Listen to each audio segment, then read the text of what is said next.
Good morning, Wichita. It's about 10 o'clock this morning, and I've got Ben Henwood with us today from Designer Home Gallery, and I'm excited to talk to him. He has launched a new mission, and it's saving the world from ugly floors.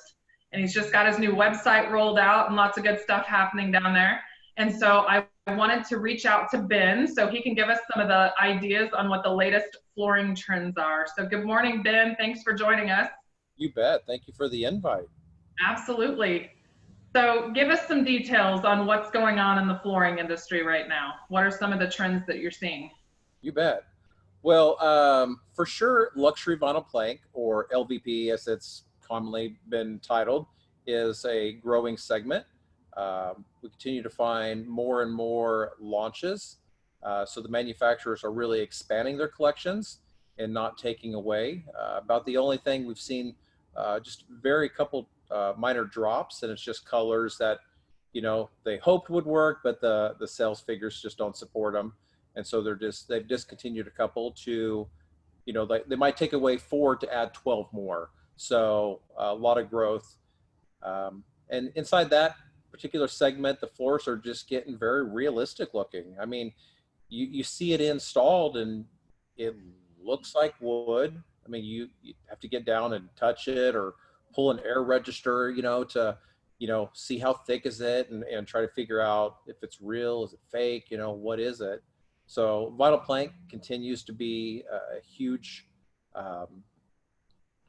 increase. And outside of that, just like I said, some unique woods, oil finish wood floors, which is, I think, my favorite, continues to get more popular.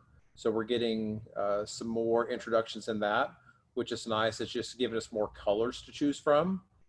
And then inside carpet, I'd say like more pattern stuff, just, a little bit more pop, so it's not so boring. And so we're getting just a little bit more refined carpet, a little bit more texture and multicolor for sure. That's cool. So what is an oil finished wood floor? Because I've never heard that term before. Sure, yeah, you bet. So, you have like sand and finish floors, which still remain relevant in today's market, and they'll put down a protective finish on top of it.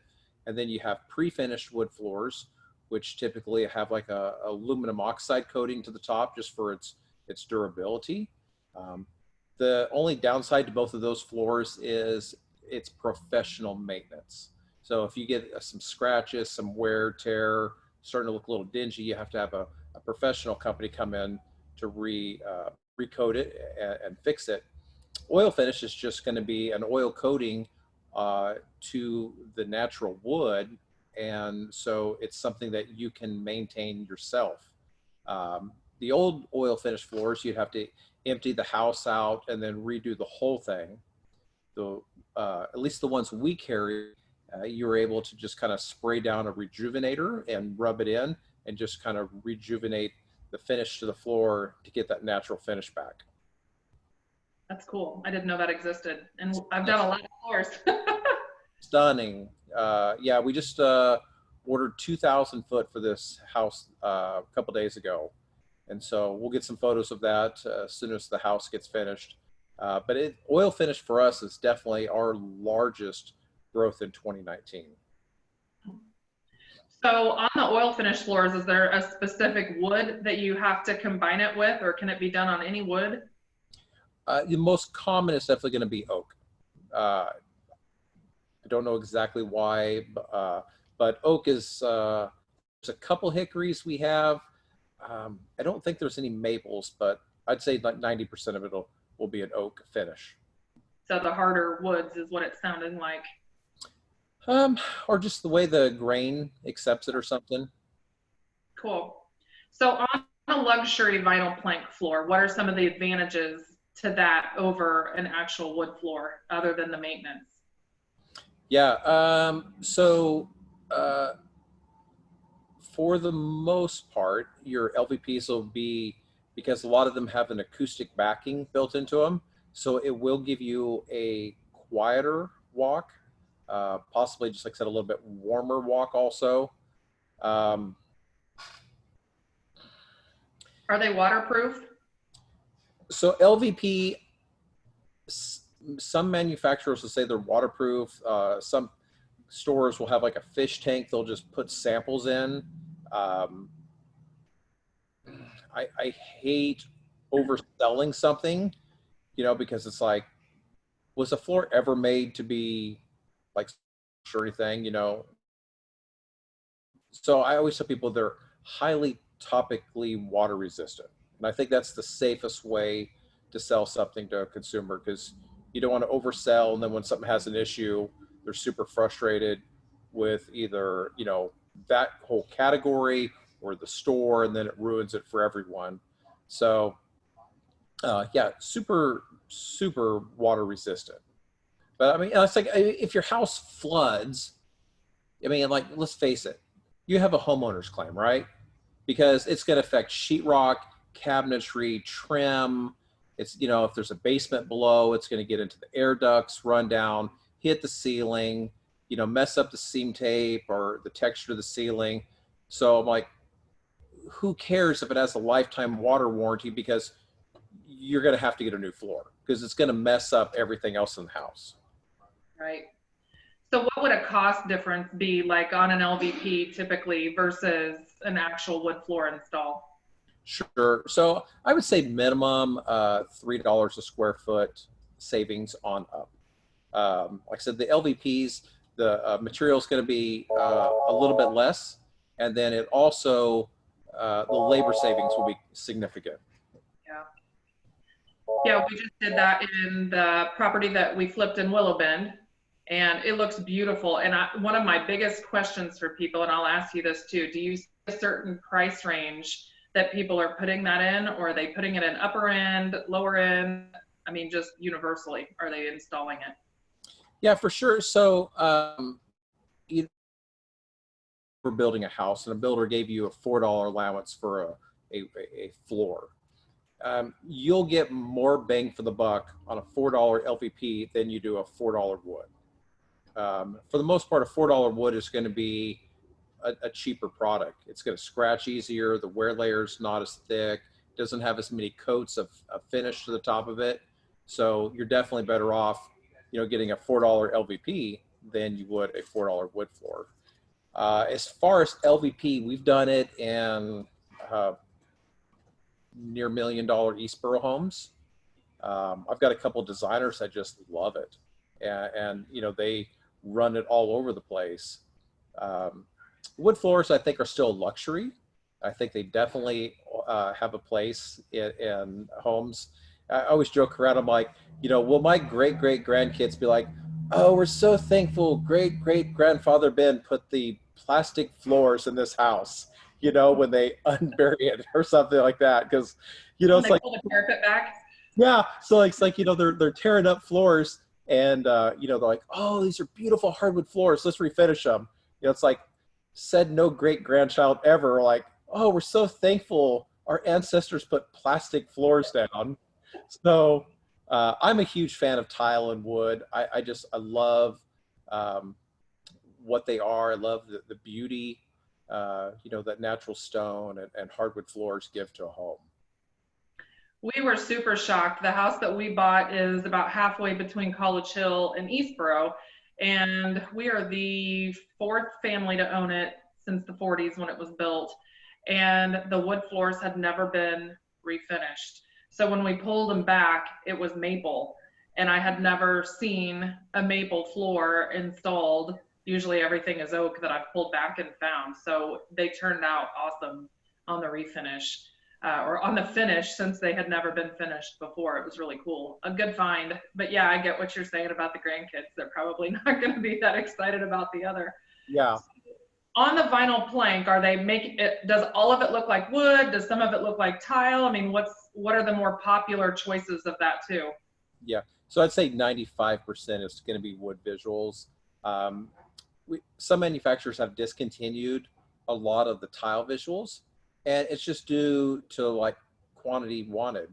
So I mean, like I said, if you were to flip a house right now and you wanted all LVP, that tile would probably be a couple bathrooms, you know, maybe a laundry space, maybe, you know. So you're like, okay, well, I'm going to order 150 foot of tile, and then I need 1,500 foot of wood.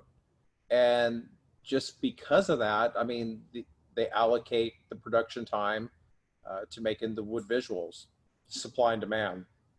So when you're installing the luxury vinyl, I mean, what's the prep look like compared to like tile for say? Yeah. So, I mean, ideally, the prep is the same. The subfloor is truly flat. I've installed a lot of floors. I consider myself very knowledgeable in installation. And so basically anything in the store I've done. And so I can help people who want to do the DIY and all of that, just make sure their home is ready. And I just tell them, if you can feel it walking on the subfloor, you'll feel it inside a vinyl plank. And so, most common, like for Wichita, is we are 23 32nd OSB subfloor. And so while your home was being constructed, the house got rained on. And so a lot of times that subfloor, they'll peak. And so, those need grinded, sanded down, whatever method you want to use. And you need to have a true flat surface, um, or you'll feel it right through the vinyl plank. But it doesn't need like the cement backer board or anything like that, right? That a tile needs. Nope. Nope. I mean, like I said, it's clicked together, and so you can just go right over the subfloor. Um, we've had a couple homes we've gone through and fastened down like a 3/8 plywood throughout the house. And that was simply to build it back up because the old floor they had undercut all the door jambs, door casings, and everything else. And these vinyl plank floors are super thin. And so to not have them have to have a trim carpenter out to redo the entire home, we simply built it up. It's amazing when they do that, because when you go through and you walk it, it's a very solid, very firm installation. So you just don't have the deflection. So when you walk on it, you don't hear stuff on the shelf rattling like you do with a lot of homes. Yeah, I hadn't thought about undercutting all of the floors and stuff, or all of the trim and things like that. I figured it would definitely be quarter round and some of that other stuff that they had to put down. Yeah. So that's really interesting. Hadn't thought about that. Yeah. So when our company goes out, when we do like a design analysis and measure, we're trying to go through and spot all those things. So there's no curveballs, when they get done and you're like, well, why is this like this, and now they're super frustrated. So we try to go through and figure that out, and maybe, take the product they liked in the store, but we'll find it in something thicker or different way to where that gives them a better finished look. So does it float or does it stick down, or how does it go together? You said it clicks together, right? Yeah, most of the floors are going to be click together. It's definitely the most popular method that these companies are manufacturing. And so that's probably 80%. Some of them will make multiple versions. They'll make a glue down, or some of them have got these self-adhesive ones. So I always tell people, it's like, think of the old peel and stick floors that you could get at the box store. And I always said they were like peel and kind of stick. So they would like temporarily stick, and then they would start to like curl and break, and you just throw them away. So Armstrong makes a fantastic one. It's called Lux with Fast Tack, and it's some like alien technology. Like we have it down in our showroom, and it's insane because you can just drop it on a floor and kick it. It will not move, but you can reach down and get your fingernail underneath it and lift it up. And so it just doesn't move side to side, but it will release this way if you need to remove it and change a piece out. So like those are popular in basements. And so that's what's nice. Like Armstrong will make a click version, and they make this stick version. And so you can get the same visual, but customize them for different spaces inside a home. I think that would be great for rentals, or, where you have a lot of influx of people moving in and moving out. And then if they scuff something up or whatever, then you can just take one piece out. So that's really interesting, because with all the laminate and stuff that has clicked together in the past, when one goes bad, it's usually right in the middle of the floor. Yeah. Or an area that a rug wouldn't cover. And so you just have one really jacked up piece of flooring, and you have to redo the whole floor, or all the way back to that one piece to make it look right. So that's a cool technology feature that Armstrong's come out with. And we like it for design aspects too, because, you know, we could do, I could take that, like that self-adhesive version or a glue down, and we can do a herringbone, you know, so we can like change the installation throughout the house, you know, whereas if it's click, they pretty much, that's just one way.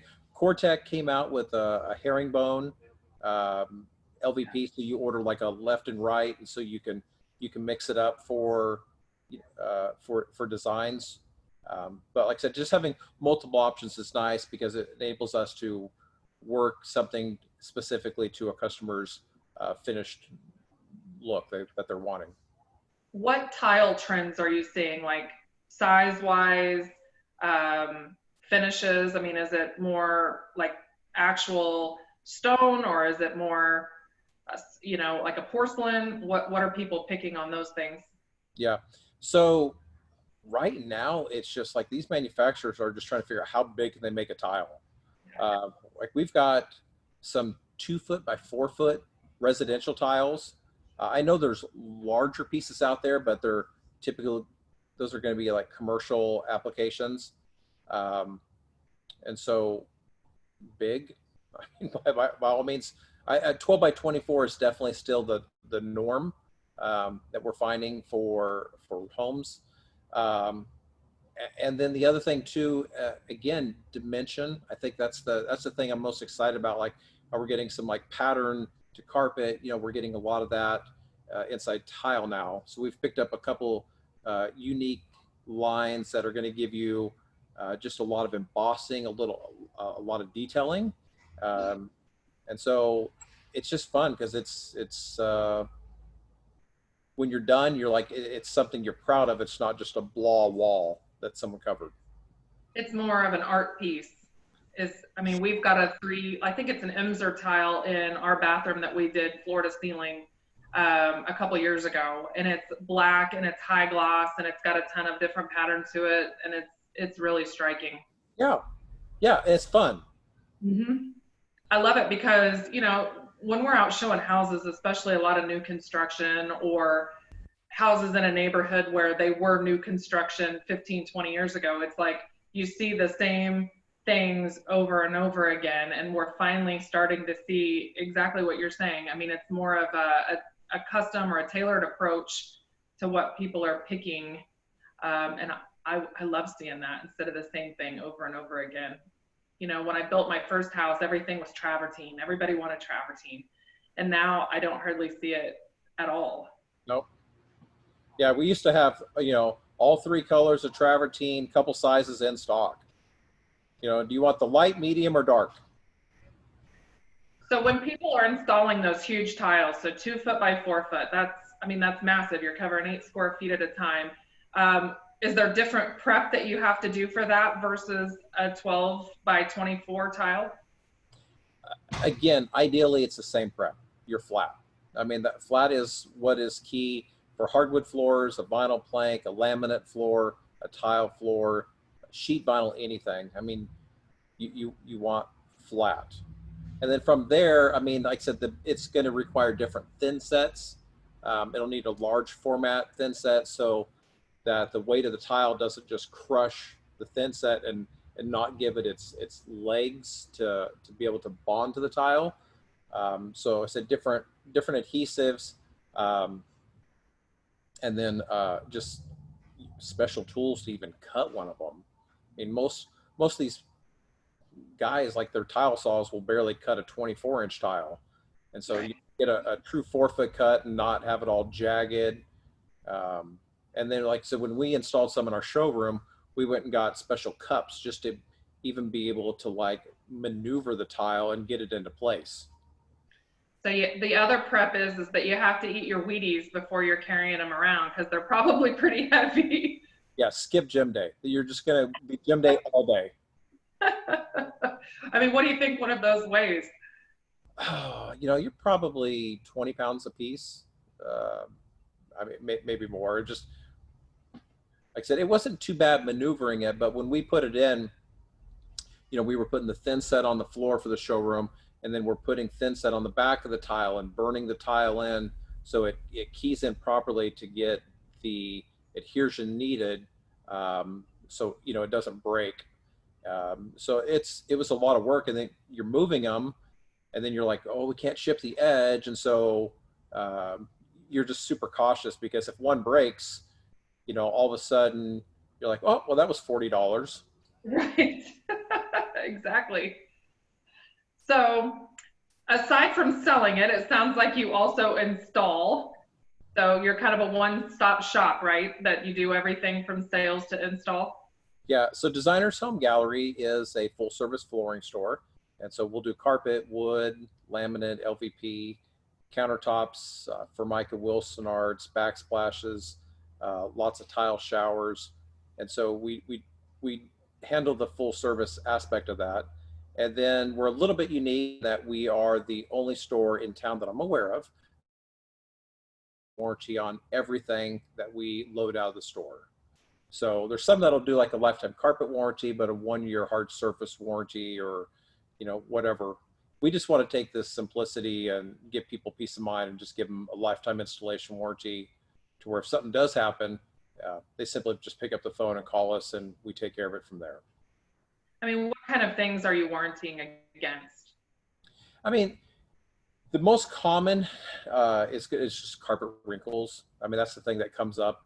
And like I said, you could have a perfect installation and still have something, go bad, latex released, or whatever it is. And so that's going to be the easiest. Tile, sometimes, like I said, grout cracks a little bit. And so we'll go out, cut out some of it, and redo it to get it, made right.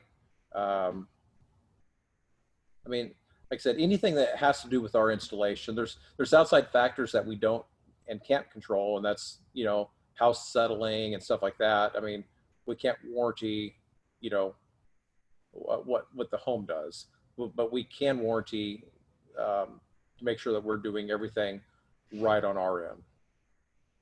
Are you guys seeing like any slowdown getting your materials in or anything like that with everything that we've got going on right now, or is it all pretty much business as usual? Yeah, I mean, fortunately for us, flooring is considered essential. And so, like Kansas City is kind of a regional hub. And so we do get a lot of stuff out of there. And so with all of those vendors, they've not had to close down or anything. Our local suppliers are just extra cautious. I mean, you basically go in, you've got a big barrier set up. It's like a crime scene. And so you walk up and tell them what you want, and then they just tell you to go to your vehicle, and they'll put it in your truck bed, and they'll sign for you, and everything else. So less handling, just for safety. We did get an email yesterday that one carpet mill is closing for 1 week. And that's the first thing we've seen so far. They've got tremendous inventory, so it'll be just a little hiccup, but don't foresee it slowing down anything unless things just get worse. That's really good to hear. I mean, if you're in the middle of a build job, and you're trying to get moved in, and you got a house you're selling and everything on our side of it, it really throws a big hiccup in the process if we can't get the houses built in the time frames that we're needing them in, so our customers can get moved in. So that's good news. Yeah, and for us, we tell all of our customers, hey, as soon as it's right, let's just order it and we'll warehouse it, because that way it's here in our building and there's no issues about getting stuff later on. So if people are wanting to shop right now, is your showroom still open? Yeah. Like I said, again, fortunate, flooring materials is considered essential. And so our showroom is open normal hours. So Monday through Friday, 8 to 6, and Saturday, 9 to 3. We just got lots of Clorox going, and the building has never smelled cleaner. And so everything's being wiped down, phones, computers, faucets, handle to the front door. Every time someone, comes in or leaves, everything's wiped down. So we're doing our due diligence to remain open to serve everyone, and giving everyone, as well as us, a safe environment to shop in. If they're not comfortable coming in, how can they see the materials that you have, like for them to look at? What's your website for them to check out? Yeah, so our website has got a full list of everything. And like I said, it is brand new. We had one, and we just had this company that does nothing but flooring websites redesign one. And so it is up on there. I just have not even had a chance to go through everything on it yet. We keep thinking we will, but one of the exciting things that is coming on it is that there is a virtual room scene. So you can snap a photo of any space in your home and then select a product from our website, load it in. I know it's coming. I've talked to the developer, and they said that everything's good on their end. The only thing they're waiting on is images from the manufacturers. So they're still trying to get all the back end stuff to be able to give people all of these. But anything that's on our website, we have inside the building, and so we can deliver it to your home or to your front door and leave it for you, so you can easily shop from home. Again, being a flooring store, we don't have tremendous traffic all day long, so it's typically 1 to 2 people in here at a time. So it is a safe environment to come in if you want to see stuff in person. That's awesome. Well, I appreciate you taking your time out of your morning and going through all of this with us. I can't wait to check out that visualizer, because Yeah. we always have a project going on. I know that we're going to help one of our sellers pick out some new flooring for a house in Hayesville that we've got coming up. So I'm going to have to poke around and see what's out there to put in. So what's your phone number if anybody has any questions and they feel like calling you before they just swing in, or going online? If they have any questions, they can call and ask.